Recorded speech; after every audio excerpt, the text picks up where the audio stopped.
Hello everyone. I'm glad to see you on my channel.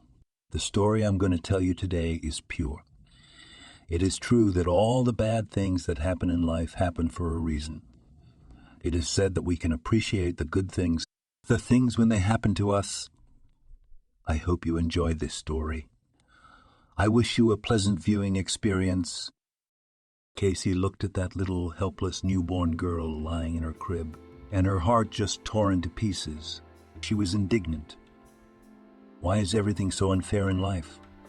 Someone is ready to give up everything just to have a baby, but the Lord does not give, and someone so easily gives up such a happiness. Poor little girl, what's in store for her now? A nursery with its gray walls and no one to hold her. In his arms, no one to caress her. And then an orphanage. Cold, indifferent educators, and cruel children.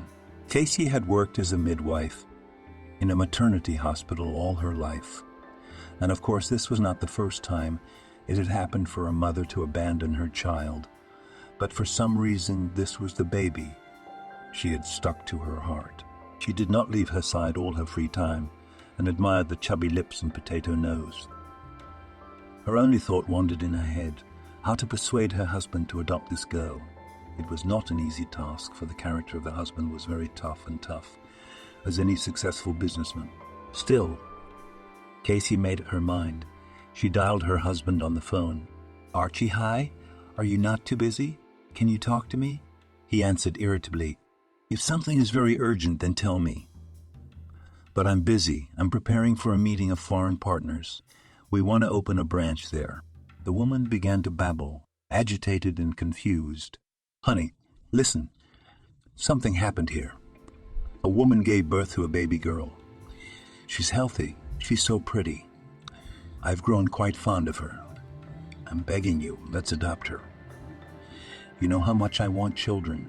There was a frightening silence on the other end of the line. Then the man cleared his throat and answered sharply, "Are you out of your mind? What kind of crazy ideas are these?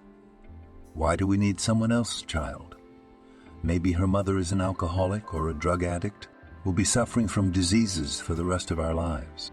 A lot of people know me in business circles. How do you think it would look? I'm against it, so let's stop talking about it." The woman burst into tears into the phone and screamed hysterically, "You heartless log. I never asked you to do anything. I put up with all your tricks and flings. I've wasted my life on you for nothing. I can't take it anymore." She hung up and ran to the washroom. She cried and cleaned herself up for a long time, and after her shift, she sat by the baby in her room until late at night. She did not want to go home at all. For 15 years of marriage, she was fed up with her rigid and despotic husband. Everything must be just the way he wanted. Her opinion had never been taken into account. Casey held this defenseless baby in her arms and softly sang a lullaby to her. The baby sniffled sweetly and serenely. The nurse on duty, Elizabeth, quietly entered the room and hissed at the woman. "What are you doing? Don't get her used to your hands. It'll be harder on her later on, because they won't be fiddling with her in the baby's home. And don't break your heart unnecessarily. Go home. It's late." Casey suddenly cried softly again.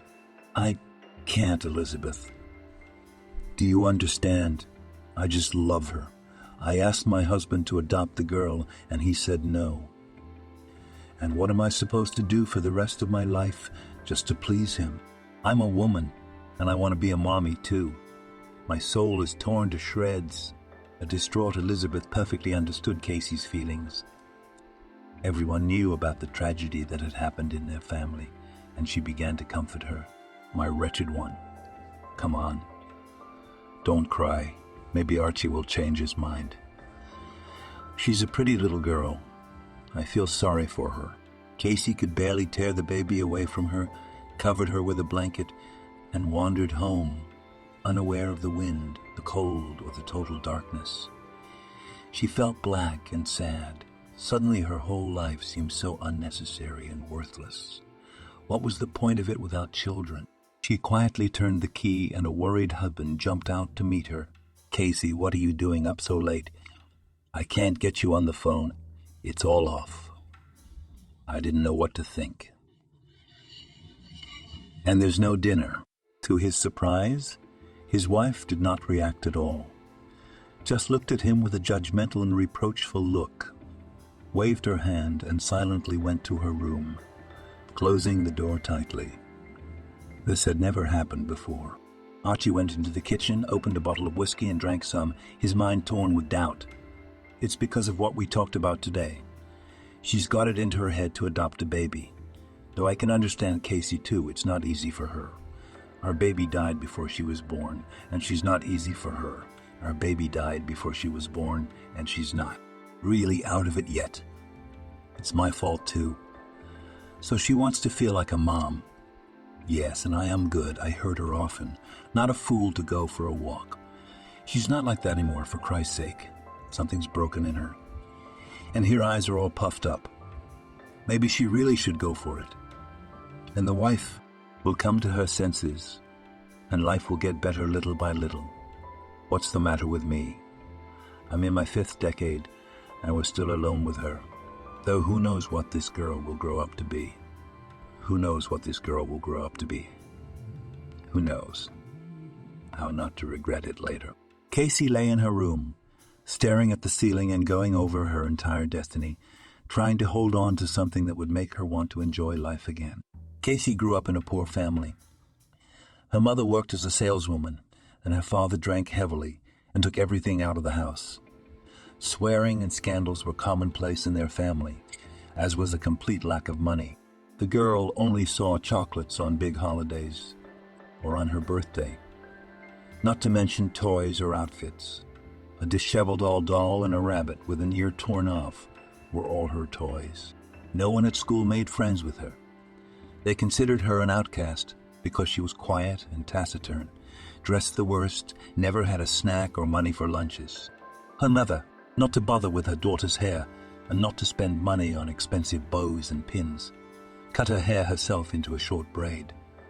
Casey hated her short hair and had always dreamed of growing her hair long. She was teased by everyone who could not help but say, "And Casey's hair doesn't grow, and her pantyhose are mended." Don't be friends with her. The girl could hardly wait until those hateful school years were over, and then she left for another city to go to medical school.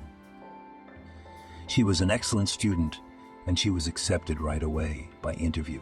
Finally, Casey could admire her beautiful dull Caroline brown hair and not hear her father's drunken scolding and cursing of her mother to him.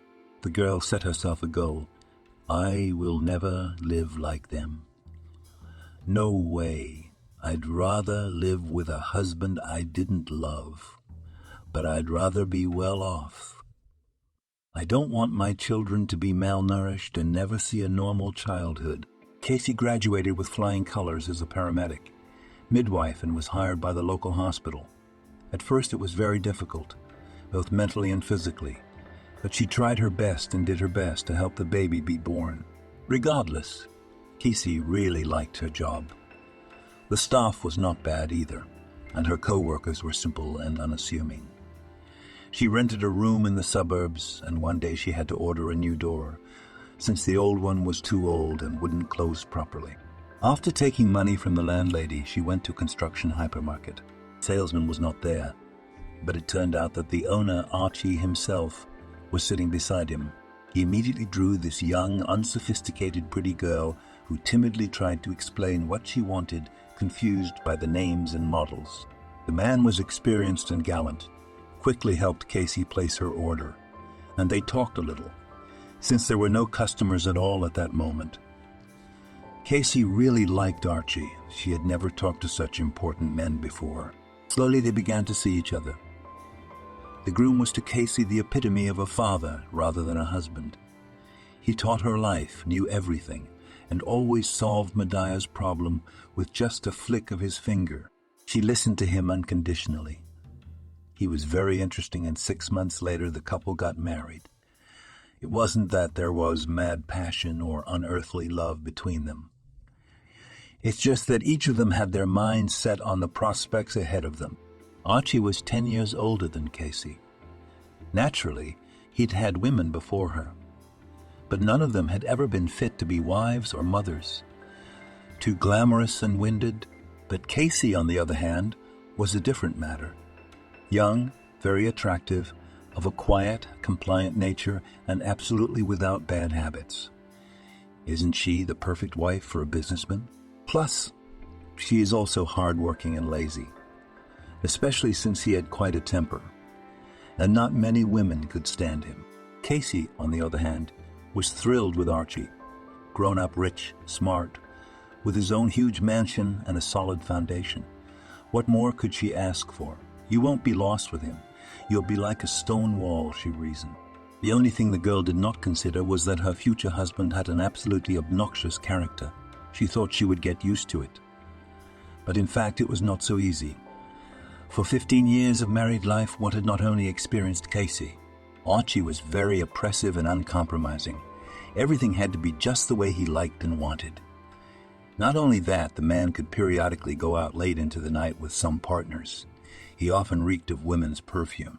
Casey cried and was nervous and jealous and worried. Besides, her husband was a terrible pedant.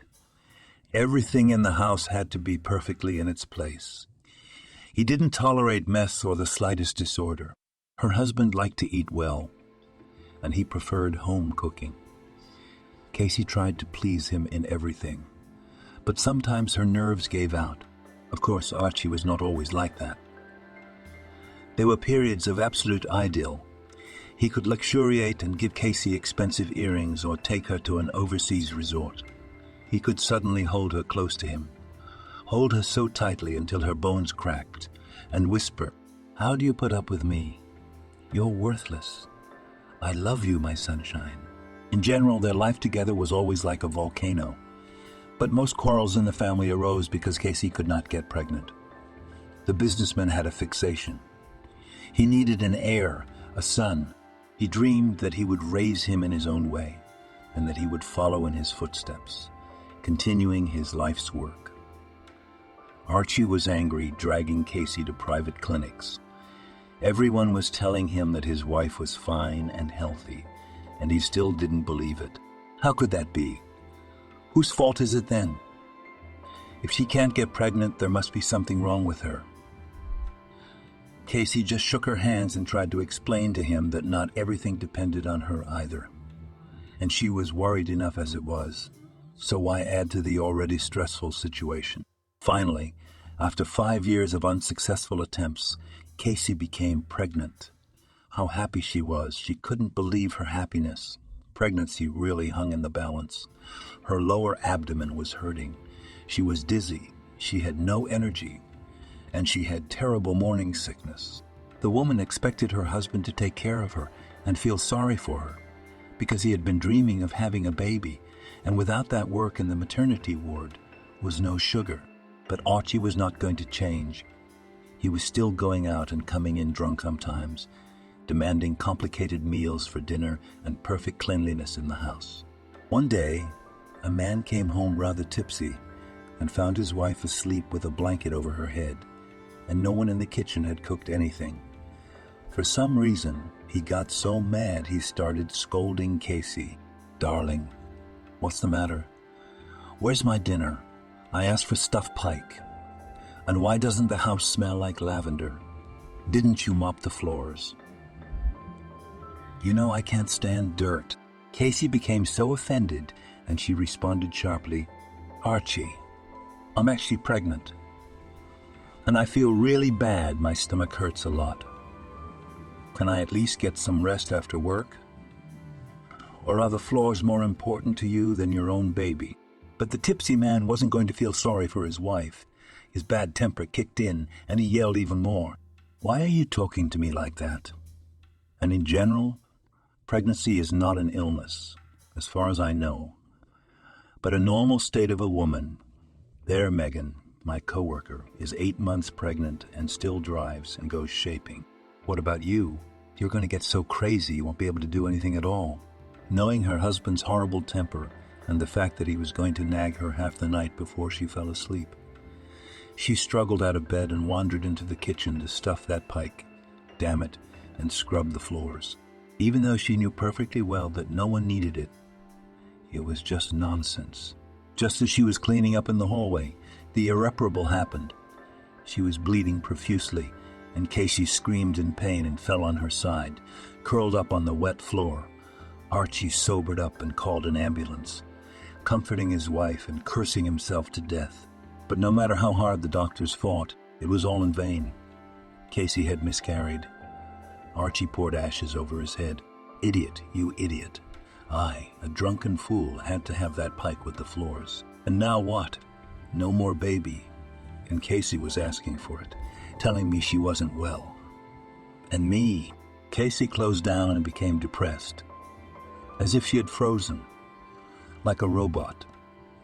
Life seemed to go on as before. Her husband had even settled down and become a homebody, affectionate and gentle, but she didn't care. Inside, as if ripped out with the roots of the soul, she felt empty. Well, why cannot she carry a child and give birth? Was she some kind of flawed person? And now, when she saw this newborn baby girl, for the first time since that tragedy, she wanted to live. And Archie was standing in her way again. It's like a vicious circle. The woman had been up all night with these sad thoughts, and she had not slept a wink. Early in the morning, there was a knock on Casey's room, and Archie answered the door. "Darling, get up. I made breakfast." Casey jumped up. Husband made breakfast. That had never happened in their family before. It was Casey's sacred duty, after all. She went into the kitchen with interest. There were eggs and doctor's sausage smoking on the table, and Archie had even managed to make a funny face on it with ketchup. Then he said cryptically, "Casey, I've been thinking in general. I agree. Let's take this girl. If it's so important to you, I don't mind. We're well-to-do people. We'll raise her, especially since our nursery is fully equipped and everything has long been bought." The woman squealed and jumped up to her husband, embracing him and covering him with kisses. "Lovely. Thank you. I assure you this is such an adorable baby girl. You will definitely accept and love her. What shall we name our daughter?" The husband responded seriously. "Let's call her Maddie, shall we? Is that okay with you?" Casey hesitated. "Why Maddie? That's not really a trendy name these days. It's more Diana and Veronica." But my husband was adamant, and I want us to have Maddie. I like that name. Brings back some memories. Casey agreed to everything. Maddie, so Maddie, and ran full steam ahead to the office to see if they had taken the baby yet. The same day, our heroine brought her home. All agreed on everything. Everyone respected Casey as an excellent professional, knew well about her tragedy, and decided to help adopt the baby in friendship. In the meantime, they let us take her away. Surely Maddie would be better off at home, warm and cozy, than in the hospital. Archie came to get his wife, and they brought the baby home. Casey was glowing, kissing the baby on the cheeks all the time, saying, "Who's so little? Who's so sweet? Archie, go get some warm water in the tub. There's a thermometer in the tub, and we'll give Maddie a bath." The man complied with his wife's request without much enthusiasm, and they began undressing the baby. The baby moved her arms and legs funny and pecked her chubby lips. A small cross glittered on her neck. Archie carefully took it in his hands, looked closely, and he almost screamed, "God, it can't be. Isn't that the same cross? How is that possible? Casey, that little girl really is no stranger to us. She's my granddaughter." The woman looked at him strangely. "Darling, don't be crazy. What granddaughter? You don't have children. Are you delusional? Where did you get all this from?" The man was shaking like a fever, dropped to his knees, embraced his wife, and began the story. "Casey, don't you worry. It was a long time ago before I met you. I had a sweetheart when I was young, Maddie, an orphan from the orphanage. We met by chance at a dance. We dated for a while. Love and carrots and everything, and she suddenly got pregnant. I didn't want a child then, and in general I was not serious about it. I tried to persuade her to have an abortion, But she refused. But it turned out that Maddie died in childbirth, and I was young and stupid. And my father scolded me, saying, "Why do you need such a burden as a child at such a young age? It's such a lifelong responsibility. My business was just starting to take off, to grow, you know. So I refused to have the baby. I did not take it from the maternity hospital. I made this cross, the one with the gold frame, secretly, and put it on my daughter's neck. And now that cross is on this baby. So the woman who abandoned the baby is my daughter. And this is my granddaughter." Casey went pale and changed her face. "And you talk about it so calmly? You're a bastard. Traitor. How could you abandon your own daughter in cold blood, even though you are not a poor man? Why didn't you tell me about it? And how many other skeletons in your closet that I don't know about? I'm in shock. So that's why you decided to call her Maddie. It brings back memories, you say." The woman got up and silently went to bathe Maddie alone, and Archie began to plead with her. "Casey, I'm so sorry. I was a fool. I repent. I made a lot of mistakes. It's all my fault we lost the baby. I acted like an old man instead of taking care of you, my dear. You won't leave me now, will you? You won't leave me, will you? I'll change, you'll see. I swear I won't go on another bin." Casey was silent, and then she answered, "We'll see. There's no time to bicker now. We have to feed Maddie. You'd better go make the formula. Then we'll see about that. In fact, we need to do a genetic test to be sure of everything. I'll do it tomorrow." Archie was perplexed. "What's the point of this expertise? I am 200% sure that this is my own granddaughter. There can be no doubt. You said yourself that the woman who gave birth put this cross around her neck, so it makes sense. Why all this checking? I think the baby even looks a little like me, doesn't she?" Casey didn't answer. She felt sick at heart. How is it that I've lived with my husband for so many years, and it turns out that I don't know him at all? I wonder what kind of sneakiness he is still capable of. If he abandoned his own daughter, what can he say about me? The stubborn woman still took her husband's hairbrush discreetly and cut a couple of fingernails off the baby. She took it all to her own hospital laboratory for examination. She had such a temper if she knew the truth. Then all of it, Casey took a leave of absence to take care of Maddie, and Archie was very different. Always there to help, and he really began to treat the girl in a special and loving way. He cradled her with pleasure and sometimes even got up at night when the baby was crying. But the relationship between the spouses was still strained. Casey could not forgive Archie. They seemed to do everything together. They communicated, but at night Casey defiantly went to sleep in her room instead of in their shared bedroom, and there was almost nothing left of the former trust and warmth. 3 days later, the results of the examination came back, which just killed everyone, especially Archie. It said in black and white that Maddie was not related to Archie, 0%. The man was discouraged. How could it be? It can't be. I was sure Maddie was my granddaughter. What about the cross then? Don't you get it? Casey was also quite puzzled and said, "We can only find out if we find the wretched mother who abandoned the baby, because her data is in the maternity hospital. I'll get them. And then, I don't know, hire someone, a detective." Archie agreed. "You're right. We need to find out the truth and find my daughter. Maybe at least at the end of my life I will correct my mistakes of youth. Thank you for being there for me. Even though you're a lot younger, Casey, you're wiser." The man wanted to hug his wife, but she pulled away and quickly changed the subject. Casey, as promised, found out about the woman in labor. Her name was Caroline, and there was an address too. Archie rejoiced. That's it. They found her. I hired a great private detective. He'll find her in no time. I wonder what she's like as a daughter. Probably hates me a lot, huh? What do you think? Casey shrugged her shoulders. We'll find it. We'll ask. But you seem to have a family tradition of abandoning your children. It doesn't add up, though. Nothing's clear yet. All right, Grandpa. Why don't you come help me get Maddie dressed and we'll go for a walk? Or have you changed your mind about babysitting someone else's baby? I don't know what to expect from you. Archie even took offense. What are you doing again? Casey, I said I was sorry. I've made my point.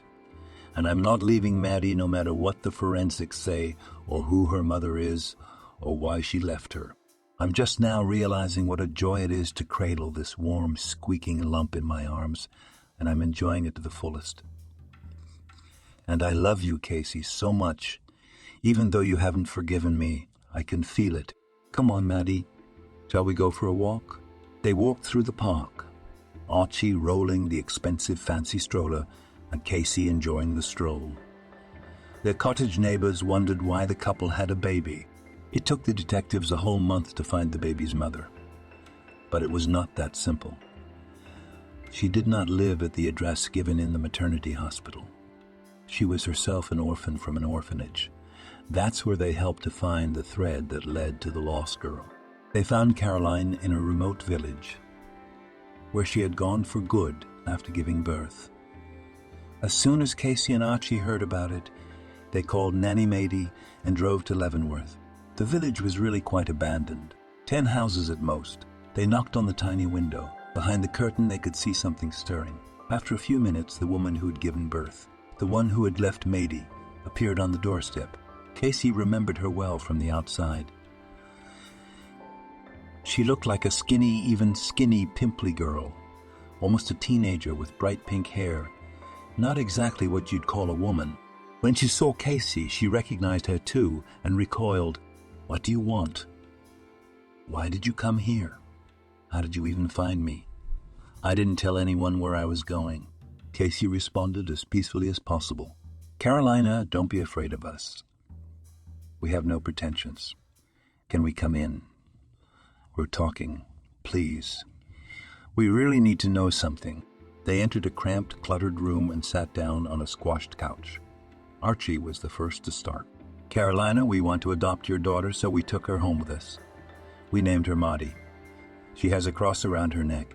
Where did you get it? I just know this piece of jewelry very well. Many years ago I wore it around the neck of my daughter, who had just been born. Please tell me, where did you get that cross?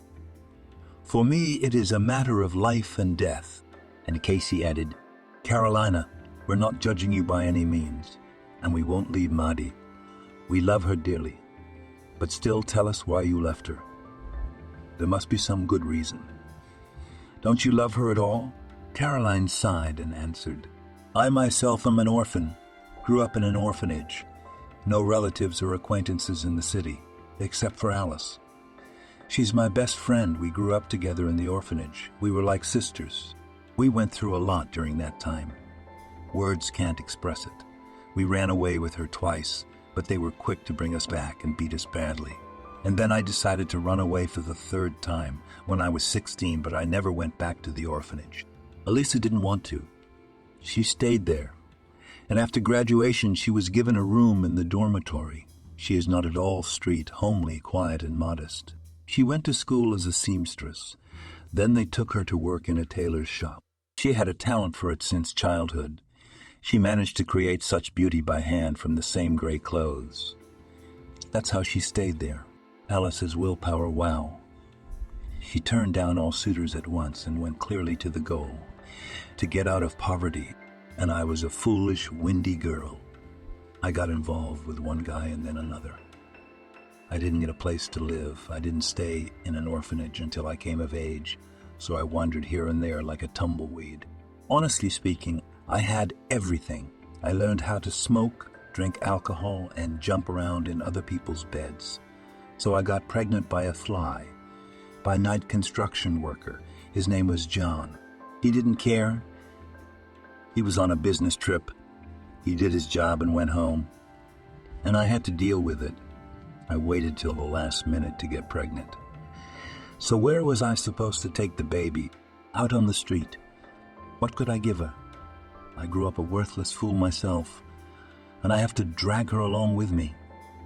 Alice, when she found out about my pregnancy, put her cross around my neck saying that it did not bring her happiness. Maybe at least it will bring me. She urged me not to give up the baby and to stay with her. She promised to help me, and I know myself, I'll start drinking again and walking around out of hopelessness. And what is there to live for? Alice is not luxurious herself, and here I will fall on my head with the baby. Her room is small enough as it is. There's no way the three of us can make it work. I'll only ruin her life. I'm just a bad girl, that's all.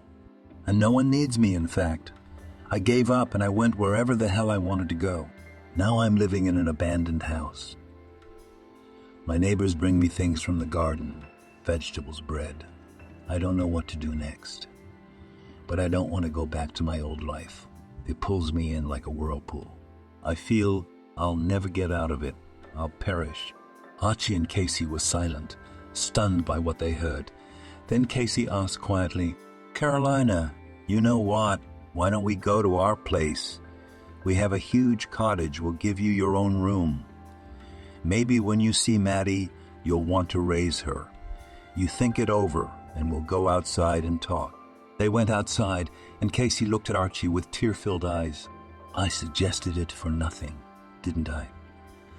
You won't mind, will you? You'll say again that I'm dragging poverty into the house, and you'll be embarrassed in front of your business partners.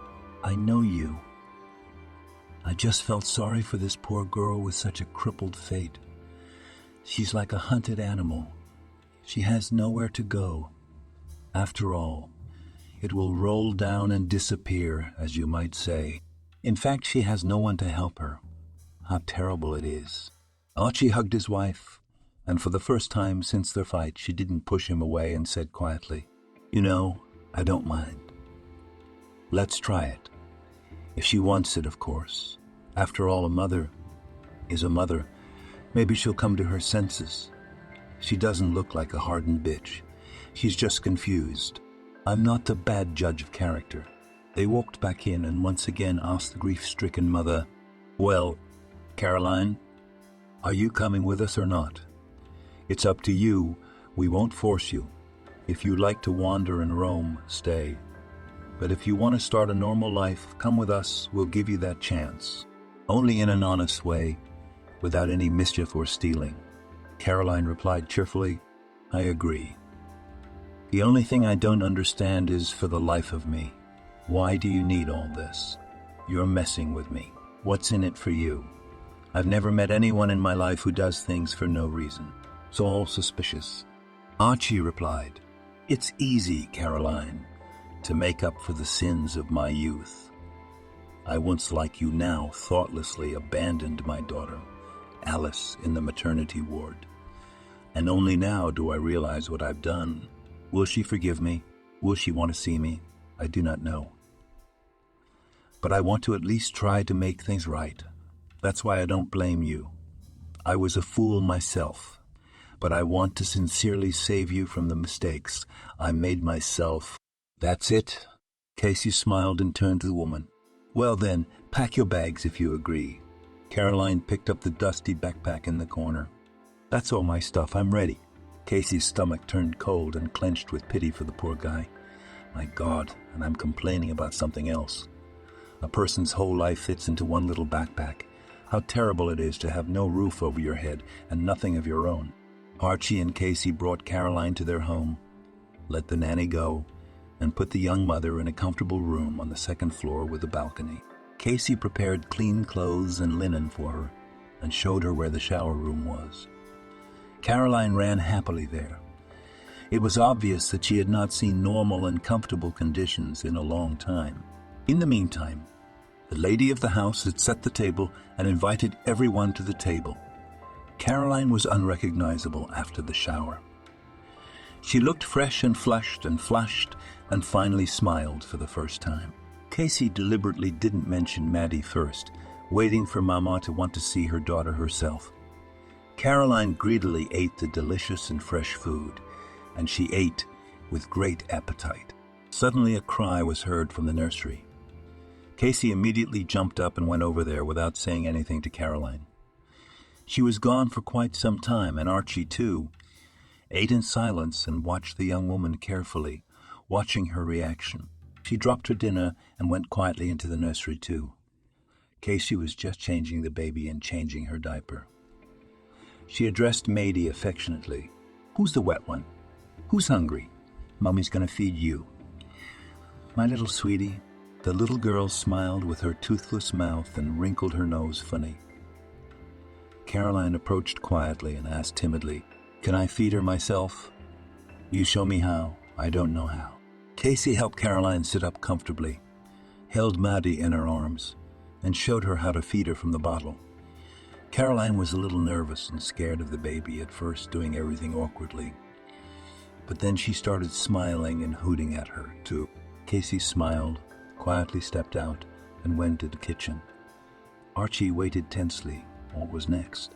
Casey came up behind him, hugged him, and said quietly, "Well, my love, we're without a child again. It's not our destiny to become parents.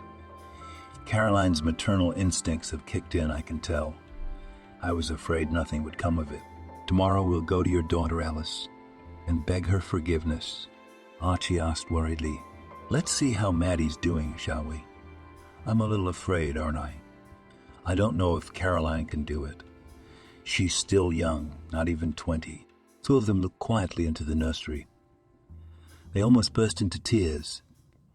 Caroline was asleep in a ball on the couch, cradling the baby in her arms, both sniffling sweetly, and Mady was even smiling in her sleep. The woman even felt a pang of jealousy. It was she, Casey, who had grown attached to the little girl and wanted to adopt her. And now what? But then she shrugged herself off. "Don't you dare. Caroline is a mother, and no one will be closer than a mother to a child. Pull yourself together. Don't be a wuss." The next day, Casey and Archie went to Alice's dormitory. It was Saturday, and they hoped the girl was home. The couple rang the bell. A young, pretty, slender girl answered it. She looked quite decent, not unlike Caroline, and dressed well, too. Alice was surprised. "Good afternoon. Who are you here to see?" "We don't know each other. You must be at the wrong door," Archie asked in a faltering voice. "Hello, Alice. I'm your daddy, Archie. And this is my wife, Casey. May we come in?" The girl changed her face and her tone changed to icy. "No, you can't." "Why? Why did you come here?" "To remember that you have a daughter. Have you had amnesia for 18 years? I'm doing fine without you, as you can see. I made it. I didn't go down. I made it. Go away. And don't you ever come into my life again, Daddy. It's too late for my conscience. I don't even like talking to you." And Alice slammed the door in my face with a bang. The plaster on the wall fell. Archie was shaking.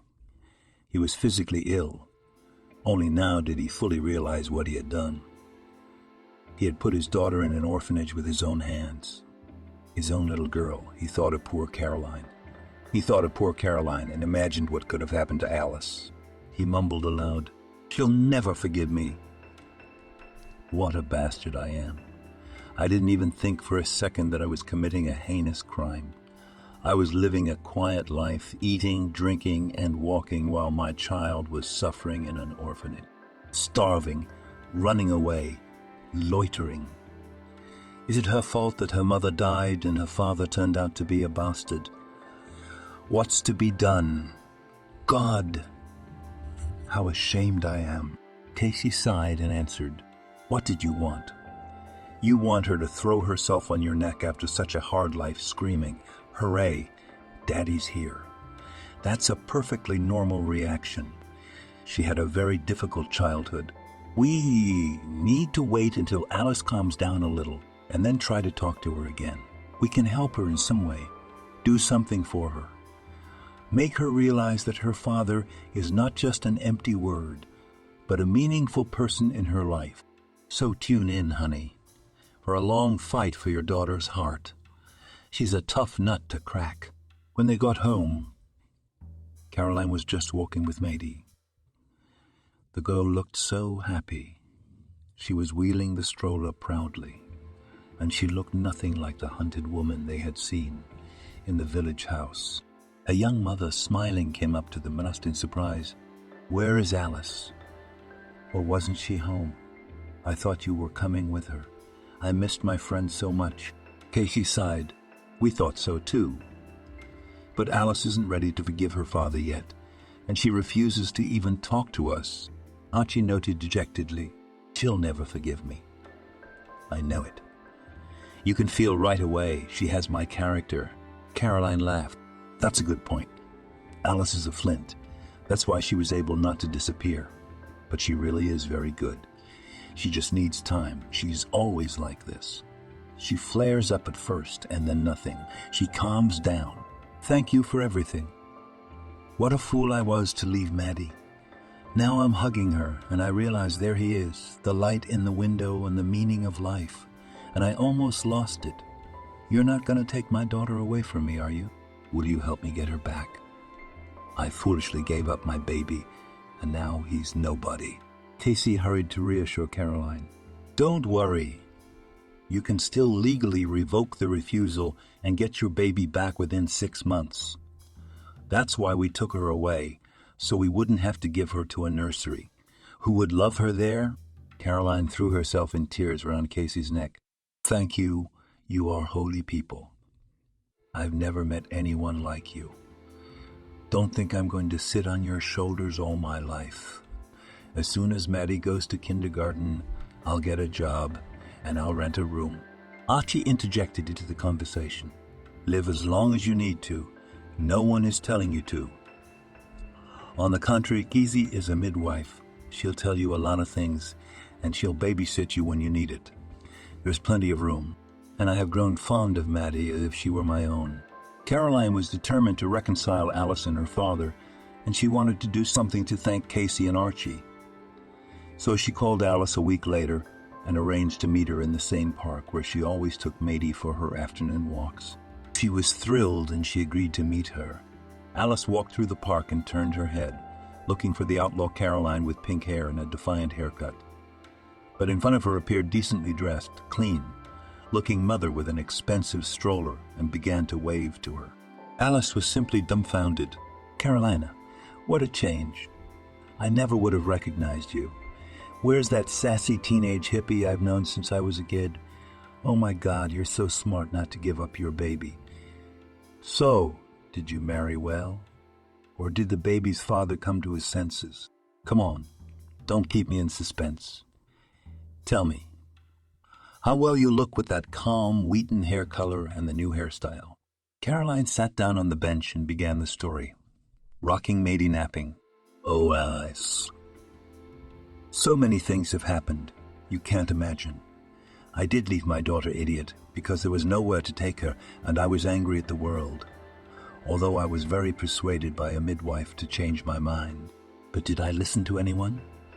I ran away from the maternity hospital and jumped on the first train that came along and ended up in a remote village. I opened an empty house and started living there. I was so nauseated I wanted to drink again and forget myself.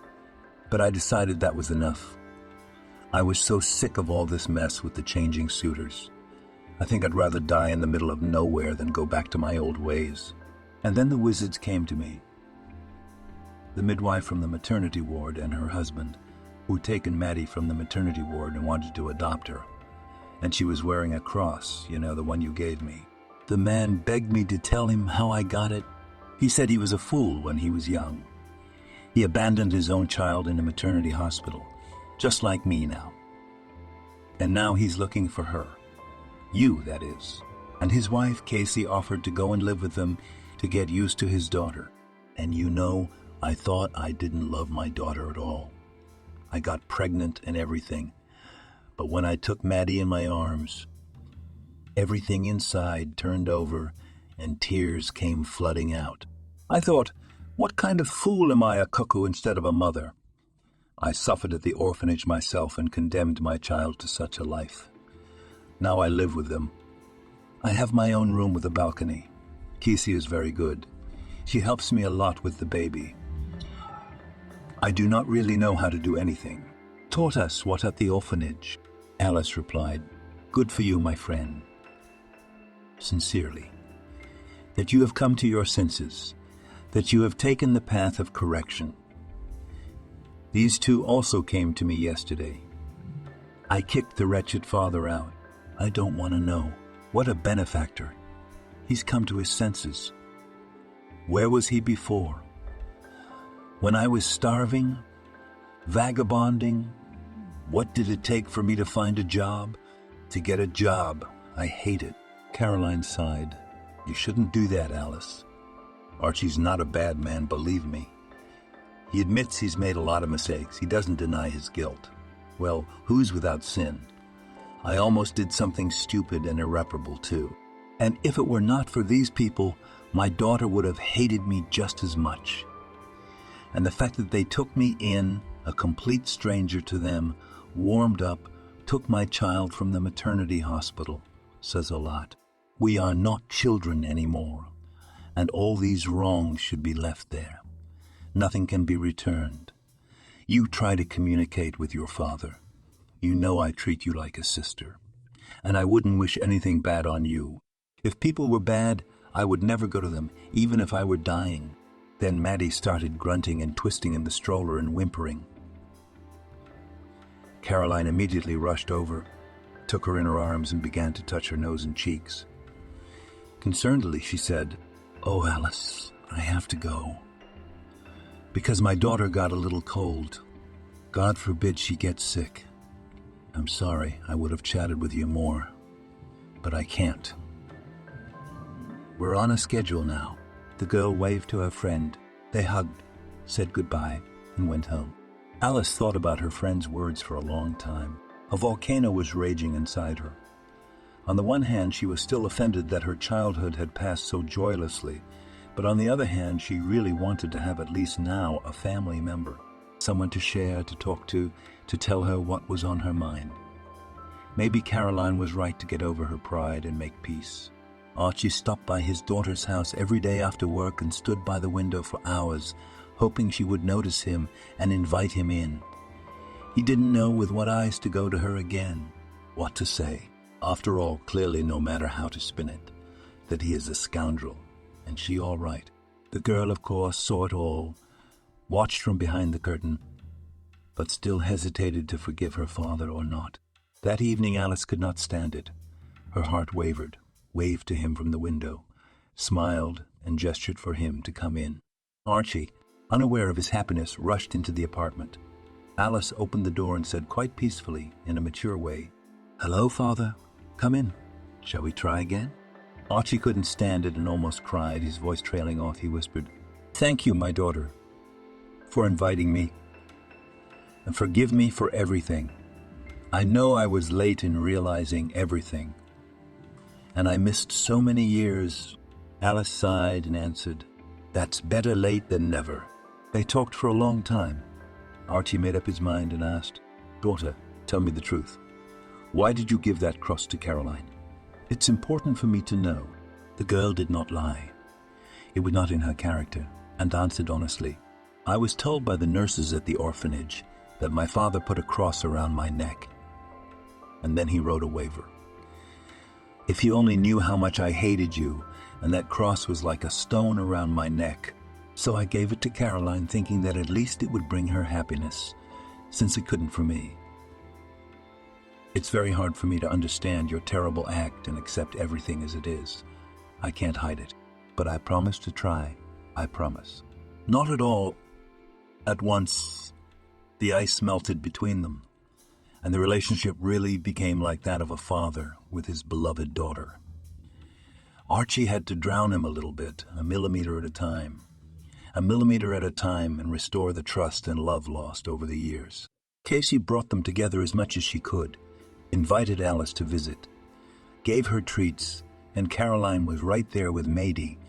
Little by little, Alice began to catch herself thinking how good she felt in this big and friendly family. She was no longer an outcast and a loner. Now she felt loved, welcomed, and looked forward to.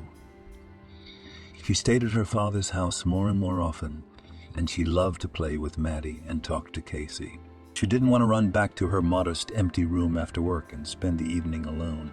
Casey and Archie's relationship was working out too. The woman was very happy that Maddie had brought everyone together and changed her husband beyond recognition. Now he was a model family man, the head of the family, no longer a despot and a bore, a very different man, sensitive, loving, and wise. Even at the beginning of her marriage, she had not received as much tenderness and affection as she did now. Alice even introduced her boyfriend Evan to her family. She proudly pronounced, "Meet my dad." She was flattered to hear from her fiancé. What a big and wonderful family they had.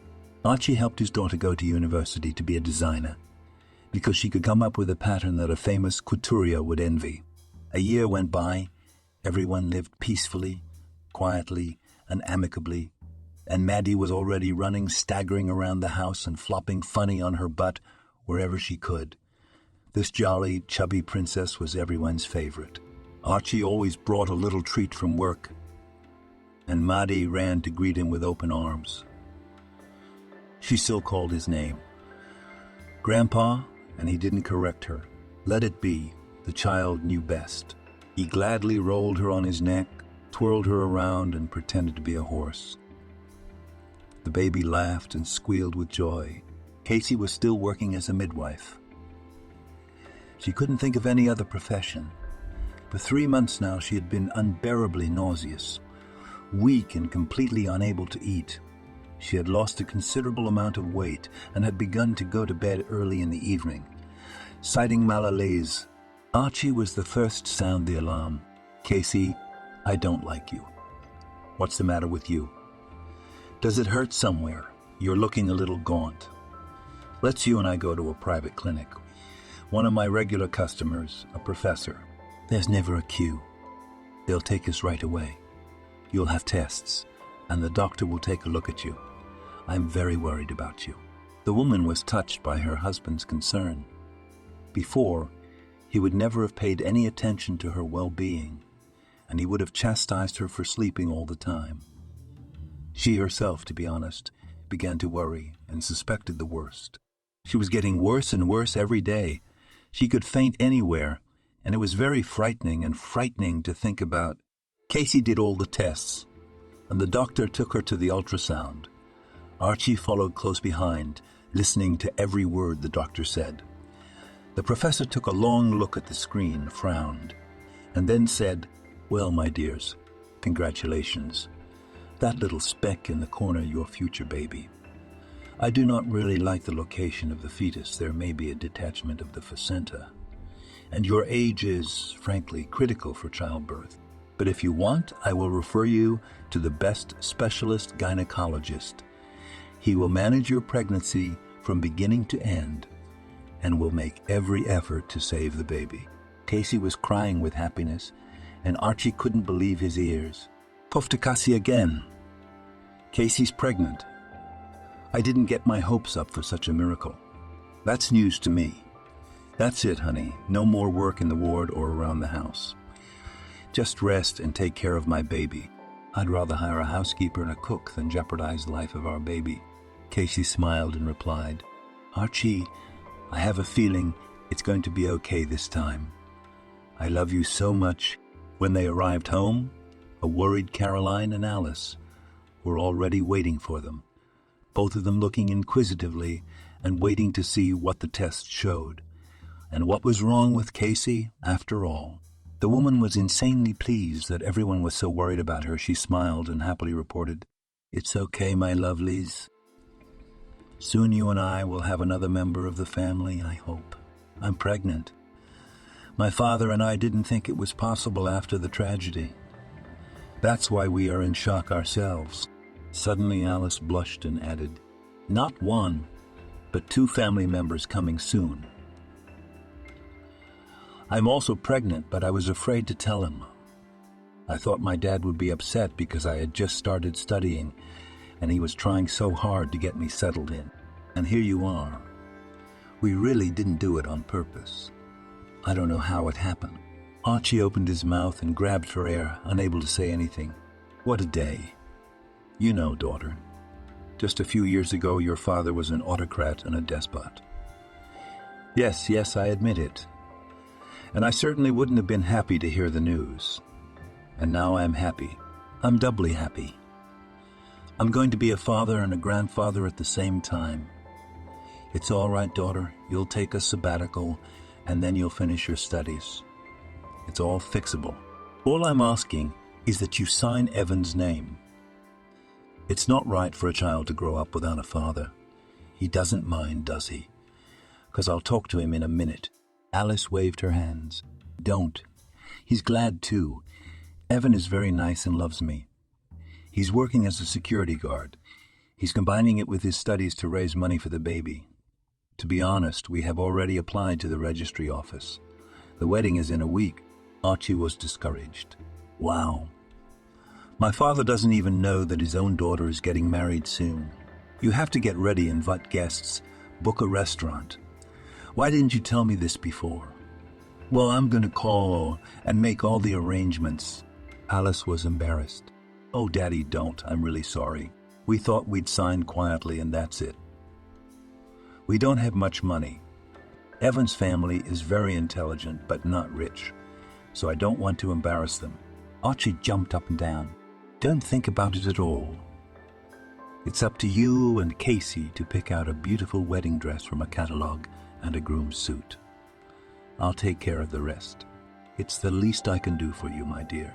And I'm so sorry. Oh, we should invite the groom's parents to visit to get acquainted, so to speak, with future relatives. And the man started calling his acquaintances and arranging everything to make the celebration on time.